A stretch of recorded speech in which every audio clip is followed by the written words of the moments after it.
Alors on va garder ces deux exemples, notamment comme j'ai retenu du contrat démocratique et de la politique culturelle. On pourra y revenir après à travers d'autres questions. J'aimerais donner la parole à Madame Lefort pour savoir, vous, sur quels enjeux vous intervenez avec les territoires, comment vous les accompagnez dans l'élaboration de trajectoires d'adaptation.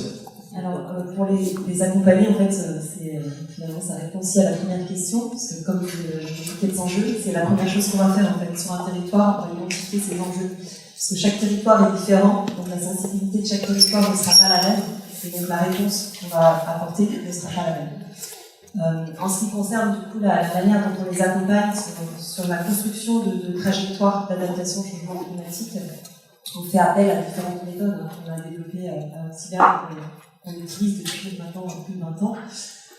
Donc ça va être de la... Alors c'est des choses qu'on a évoquées hier, ça met pas mal un petit peu là. On va définir des futurs souhaitables, des futurs désirables, on va faire travailler les acteurs ensemble sur ce genre de choses.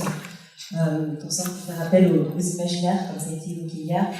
On va utiliser de la prospective dans laquelle on va ajouter parfois du design fiction, comme ça a été aussi évoqué hier. On va également accompagner vraiment faire de l'accompagnement au changement des comportements. Alors, c'est pas de la conduite du changement, c'est vraiment de l'accompagnement au changement des comportements, c'est un peu différent. On va également les accompagner sur la participation citoyenne quand c'est nécessaire. On n'en met pas systématiquement, ça dépend du besoin du territoire. Une fois que toutes ces méthodes qu'on utilise sont évidemment faites sur fond de concertation, de co-construction. C'est vraiment la concertation dans le sens co-construction. On n'est pas dans une concertation, parce qu'on voit parfois les appels d'offres passés, des concertations, et en fait c'est juste une consultation, une information du public, c'est pas de la co-construction. Concertation, pour nous, à Auxilia, ça veut dire co-construction.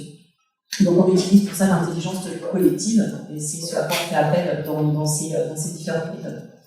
Intelligence collective, pourquoi aussi? Parce que ça va plus vite, ça permet, on y reviendra, mais ça permet effectivement d'accélérer aussi le temps de réponse et la manière dont le territoire va se saisir du sujet. Et une fois qu'on a fait tout ça, eh bien, on décline, avec toujours en co-construction avec les acteurs, un plan d'action qui va leur permettre de s'emparer vraiment du sujet, de s'en saisir, et puis ensuite de mettre en œuvre le projet derrière. Merci. Peut-être un exemple pour qu'on voit de façon un petit peu plus claire, peut-être sur un territoire donné. Alors, on a effectivement une mission qui commence très prochainement, qui devait commencer il y a plus de 6 mois, qui était retardée, sur l'accompagnement d'un territoire à horizon 2050 sur les enjeux de l'eau. Donc, dans cette mission-là, on a une phase d'acculturation des habitants du territoire. Et alors là, quand je dis habitants, c'est sens large, c'est tous les acteurs. Parce que ça touche tout le monde est concerné par l'eau, vous, moi, au robinet déjà, en premier lieu, mais également tous ceux qui vont l'utiliser dans leurs usages économiques. Donc on est obligé en fait vraiment de réunir un panel assez large. Une fois que ça s'est fait et que tout le monde est à peu près au même niveau de départ, on va pouvoir avec eux travailler sur la reconstruction.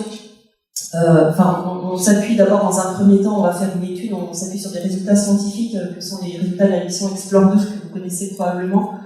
Explore 2, pour ceux qui ne connaissent pas, c'est les projections climatiques du GIEC qui sont utilisées pour pouvoir projeter en fait la ressource disponible à horizon, je crois que ça va jusqu'à 2100. Voilà, et donc on se base là-dessus pour pouvoir estimer en fait la ressource qui sera disponible sur le territoire à horizon lointain. Donc nous on s'arrête en 2050 pour cette étude, mais voilà, l'idée c'est quand même de pouvoir accompagner le territoire là-dessus. Donc une fois qu'on a ça, on va pouvoir étudier les vulnérabilités et faire ce fameux diagnostic du territoire, où sont ses points faibles, pour pouvoir ensuite agir sur ces points faibles. Alors j'irais même au-delà, en fait, parfois on va être aussi amené à renoncer à des choses qui existent. Donc ça, il faut en être conscient en fait aujourd'hui. Je pense que les territoires sont pas tout à fait prêts encore à renoncer, mais on travaille là-dessus également. Merci. Alors j'aimerais revenir sur un point